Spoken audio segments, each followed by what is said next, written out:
Se você comprou o pacote com data flexível da Urbi, está com dificuldade para viajar e tem acompanhado as polêmicas envolvendo a empresa, hoje eu vou te explicar quais são os possíveis caminhos para resolver o seu problema.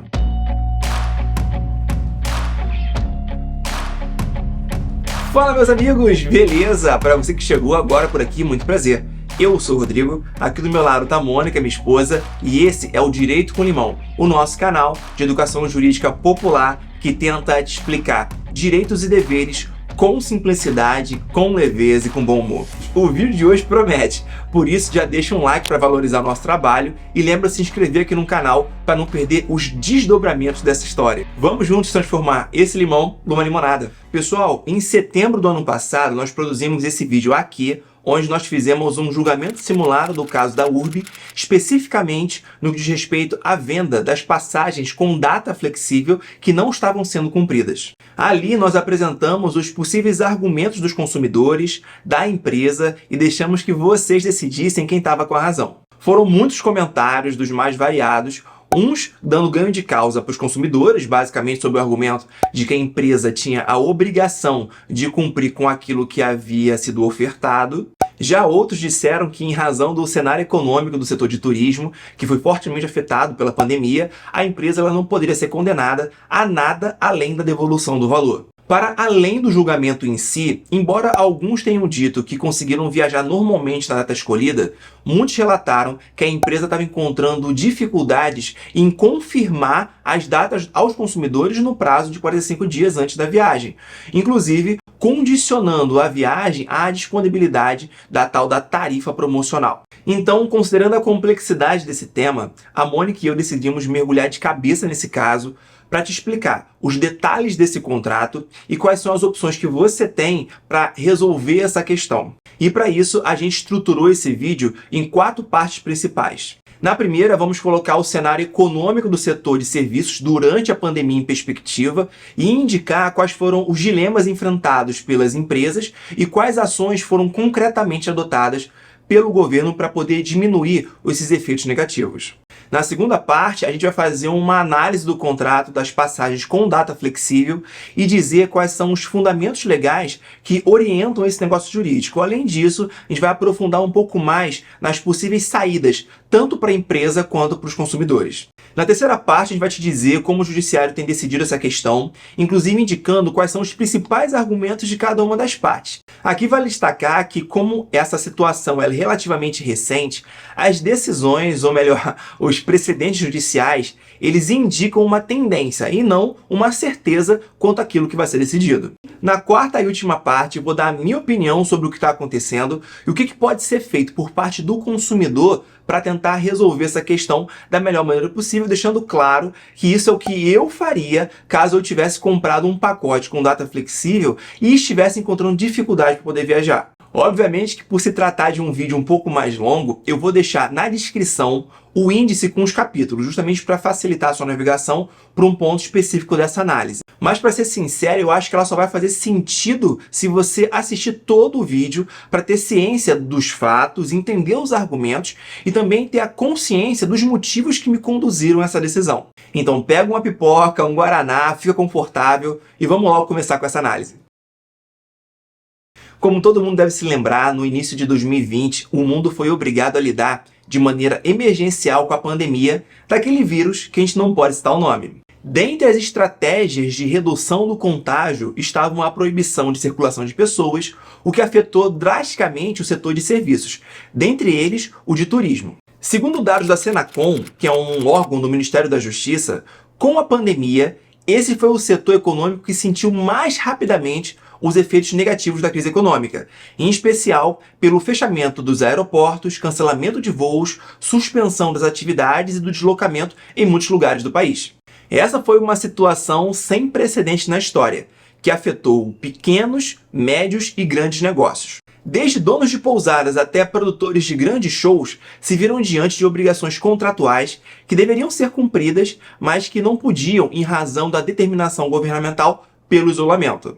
O governo responsável por essa decisão publicou então a medida provisória 948 em abril de 2020, que considerou a pandemia como uma hipótese de caso fortuito ou força maior, criando um conjunto de regras para orientar, dentre outros pontos, as negociações entre fornecedores e consumidores com a prorrogação do prazo para o cumprimento das obrigações por até 12 meses contados da data de encerramento do estado de calamidade pública, inclusive para restituir o valor que foi pago. Essa medida provisória ela foi posteriormente convertida na Lei 14.046 de agosto de 2020, que foi alterada depois pelas leis 14.186 de julho de 2021 e 14.390 de julho de 2022, que sucessivamente prorrogaram o prazo para o cumprimento desses contratos até 31 de dezembro de 2023. Ou seja, essa é a data limite para remarcação e devolução dos valores pagos pelos serviços, reservas e eventos que foram adiados em decorrência da crise sanitária. Mas aqui tem um detalhe importante. O artigo 2º da Lei 14.046 diz que esse prazo para o cumprimento das obrigações se refere aos contratos cuja data de execução foi de 1º de janeiro de 2020 até 31 de dezembro de 2022. Isso quer dizer que, atualmente, essa regra do alongamento do prazo não se aplica aos contratos cuja execução foi estipulada para o ano 2023. Além disso, o parágrafo 6º desse artigo diz que a restituição do valor pago pelo consumidor em caso de cancelamento pela impossibilidade de remarcação vai ser o final de 2022. Isso para os contratos de 2021 e o final de 2023 para os contratos de 2022. Eu fiz questão de dizer que atualmente não há essa previsão, porque tanto em 2021 quanto em 2022, o Poder Público editou uma nova lei em julho, adiando esse prazo final, o que significa que ainda existe essa possibilidade agora nesse ano 2023. E olha o que diz o parágrafo 9º desse mesmo artigo. O disposto neste artigo aplica-se aos casos em que o serviço, a reserva ou o evento adiado tiver que ser novamente adiado em razão de não terem cessado os efeitos da pandemia referido no artigo 1º dessa lei, na data da remarcação originária, e aplica-se aos novos eventos lançados no decorrer do período sob o efeito da pandemia que não puderem ser realizados pelo mesmo motivo.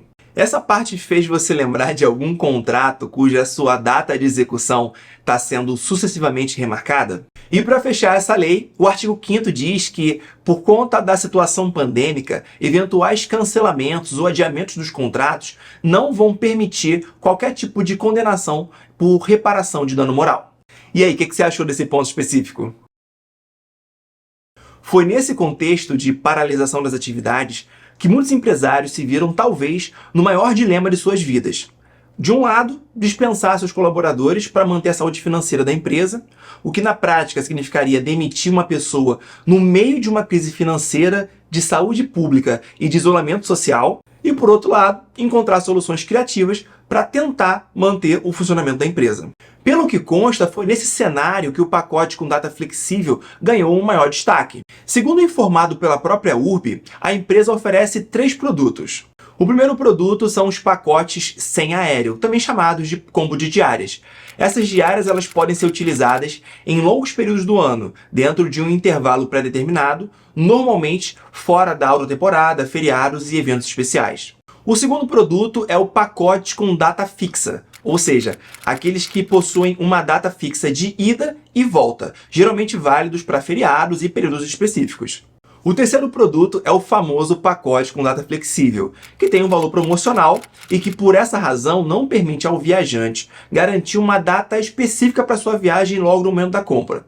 Os voos e o hotel da viagem são definidos de acordo com a disponibilidade do tarifário promocional. E é aí que mora o perigo. Como eu mencionei, a data da sua viagem é definida de acordo com a disponibilidade do tarifário promocional e da validade do próprio pacote. Isso significa que a empresa ela vai verificar se existem voos que estejam dentro das regras do pacote para as datas que foram sugeridas pelo consumidor no formulário da viagem. E caso não haja, elas vão enviar por e-mail ou WhatsApp uma proposta com datas diferentes que atendam essas condições. Obviamente que com uma confirmação de pelo menos 45 dias antes da primeira data indicada pelo consumidor. Além disso, ela até 15 dias antes da própria viagem vai enviar todos os documentos relacionados ao voo e à hospedagem. Pelo menos era para ser assim. E para esclarecer, a empresa informa no seu site que nesse pacote com data flexível, o tarifário promocional que ela faz referência é quando há uma diferença de pelo menos 30% entre o valor que é oferecido ao público em geral e o valor que é oferecido aos parceiros da companhia aérea, como é o caso da Urb. É por esse motivo que os preços praticados são tão agressivos, o que inclusive permite questionar a viabilidade desse modelo de negócios. No que diz respeito ao prazo de validade desse crédito, na data da publicação desse vídeo é informado no site da empresa que o pacote e seus respectivos itens são válidos de 1º de março de 2024 a 30 de novembro de 2024, o que eu acredito deve variar conforme a data da compra. Aliás, um ponto muito popular é a multa para o caso de cancelamento do pedido de viagem por parte do consumidor. No caso do pedido de cancelamento ocorrer no prazo de 7 dias, não vai haver a cobrança de qualquer multa, até porque é justamente o prazo do direito de arrependimento previsto no CDC para compras que foram feitas fora do estabelecimento comercial. Por outro lado, se o pedido foi feito depois desse prazo, vai ser cobrada uma multa de 20% sobre o valor que tiver sido pago, ou até 100% se foi feito depois da confirmação do voo ou no caso de não se apresentar para o embarque. Mas a pergunta que deve estar passando pela sua cabeça agora é se os contratos que foram firmados nesse ano de 2023 se submetem às regras da Lei 14.046, que foi mencionada no capítulo anterior. Então, pessoal, nesse caso, eu entendo que ainda não. Como eu disse, o poder público tem publicado novas leis em julho, aumentando o prazo para o cumprimento dos contratos. E se isso se repetir esse ano, a empresa possivelmente vai ter até dezembro de 2024 para poder cumprir os contratos de 2023. Mas isso é só uma especulação minha. Agora, se isso não acontecer, a Urb vai ter que encontrar um outro fundamento, uma outra tese, para poder se defender, caso não consiga agendar as datas das viagens dentro do período que consta no contrato e regulamento. Pessoal, agora chegou a hora de explicar como o Poder Judiciário tem decidido as ações que questionam o não cumprimento do prazo nos pacotes com data flexível. Logo de partida, eu preciso que você se lembre do que eu falei nos capítulos anteriores, em especial do prazo de validade de cada contrato a depender da data de compra, sendo que esses dados serão essenciais para a tese e argumentos que serão apresentados ao juiz. Ah, e se você chegou até aqui, é porque provavelmente está gostando do nosso vídeo. Então dá uma força pra gente, valorizando o nosso trabalho, deixando um like e se inscrevendo aqui no canal. A gente ainda está no começo, então a ajuda de vocês é fundamental para que a gente consiga prosseguir e dar continuidade nesse projeto. A gente pode contar com a sua ajuda? Voltando ao tema desse vídeo, a Mônica e eu fizemos uma pesquisa na jurisprudência aqui do Tribunal de Justiça do Rio de Janeiro para ter uma percepção da tendência de julgamentos envolvendo a Urb. A gente verificou que todos os pedidos que buscavam de alguma forma responsabilizar a empresa acabaram sendo negados pelo tribunal. Na verdade, a gente achou até algumas decisões de juízes de primeira instância dando ganho de causa aos consumidores. Mas, quando tem um recurso, o tribunal ele reforma essa sentença. Em resumo, o entendimento é de que, ao optar por um pacote com data flexível, o consumidor ele assume o risco de não haver a compatibilidade entre a data desejada e aquelas que são disponibilizadas pela empresa, havendo uma presunção de que estava contratando um serviço condicionado à confirmação de uma tarifa promocional. E é justamente por isso que o preço é mais baixo. Eu vou deixar passando aqui algumas decisões, aqui na tela, algumas decisões, e você vai poder ver que todas elas são no mesmo sentido, de que os contratos de até 2022 se submetem às regras da Lei 14.046, que prevê o prazo até 31 de dezembro de 2023 para prestação do serviço ou devolução do valor pago. E como eu mencionei no capítulo anterior, caso o poder público publique uma nova lei em julho, na mesma linha das leis anteriores, os contratos de 2023 também terão seu prazo de execução alongados até dezembro de 2024. Isso significa que, na prática, a empresa vai poder apresentar novas datas para a viagem enquanto estiver dentro desse prazo. Dessa forma, a Urb ela só vai poder ser responsabilizada pela Justiça caso a viagem seja cancelada sem aviso prévio, caso não haja a confirmação das reservas dentro do prazo estipulado, caso não haja a reserva do hotel ou do carro que ficou indicado no contrato quando você chega lá, caso o prazo do estorno não seja cumprido pela empresa após o cancelamento, ou qualquer outra conduta que viole os direitos básicos do consumidor. E olha só, eu encontrei várias decisões onde a Urb ela foi condenada, mas nenhuma delas tem relação com as hipóteses da Lei 14.046, mas sim por violações a direitos básicos do consumidor, como a informação, a segurança, ou mesmo pelo não cumprimento de condições que estavam no contrato, como o tipo de acomodação, a categoria do veículo, dentre outros. Pessoal, chegou a hora de eu dar o meu pitaco. Particularmente, eu acredito que a situação da URB está ficando insustentável. O número de reclamações não para de subir, além do fato de que agora até os fornecedores estão cancelando os contratos por falta de pagamento.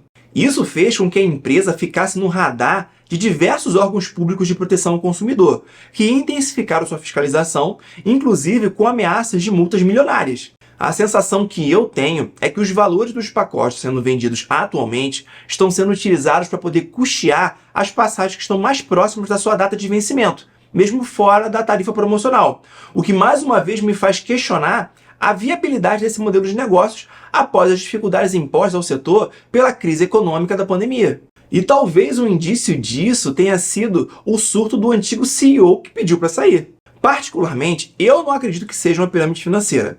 Primeiro, porque não guarda qualquer semelhança com a estrutura criminosa do estelionato. Segundo, porque eu penso que, embora agressivo, esse modelo de negócios é muito comum, especialmente no digital, onde os custos costumam ser bem menores.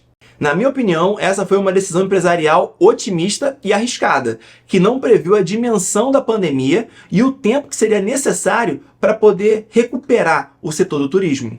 Considerando que atualmente os precedentes judiciais não são favoráveis ao consumidor no que diz respeito às sucessivas remarcações da data e devolução do valor pago, bem como que há fortes indícios que a URB vai acabar provavelmente requerendo a sua recuperação judicial, como que aconteceu com as lojas americanas, se eu tivesse um contrato em aberto ainda dentro do prazo e tivesse com dificuldade para poder marcar uma data, eu solicitaria o cancelamento, ainda que perdesse 20% do valor pago.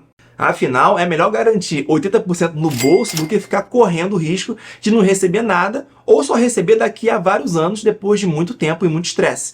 E aí, se eu não recebesse o valor do estorno dentro do prazo da Lei 14.046 ou do prazo estipulado no regulamento, lembrando que deve valer o que for mais vantajoso ao consumidor, eu procuraria o atendimento do Juizado Especial Civil da minha cidade, do JEC, para poder ingressar com uma ação se o meu pedido fosse de até 20 salários mínimos, ou se fosse maior, eu procuraria um advogado de confiança ou até a Defensoria Pública do meu estado para poder entrar com essa ação. Mas essa é a minha opinião. Eu queria muito saber o que vocês pensam sobre isso, se vocês têm alguma história com a URB e se acham que a empresa vai acabar pedindo recuperação judicial. Vamos à área dos comentários aqui embaixo para poder trocar uma ideia, mas sempre no maior respeito à opinião do colega, beleza? Meus amigos, esses foram os principais pontos relacionados a esse contrato de viagem com data flexível da URB. A Mônica e eu esperamos que essas informações elas tenham sido úteis para vocês em alguma medida, e se vocês quiserem ajudar a gente, já sabe, é muito simples. É só deixar um like, um comentário e lembrar de se inscrever aqui no canal. Além disso, eu vou deixar na descrição desse vídeo de onde nós tiramos essas informações para vocês não acharem que a nossa fonte é a Arial 12. Um forte abraço, um super beijo e até o próximo vídeo. Tchau!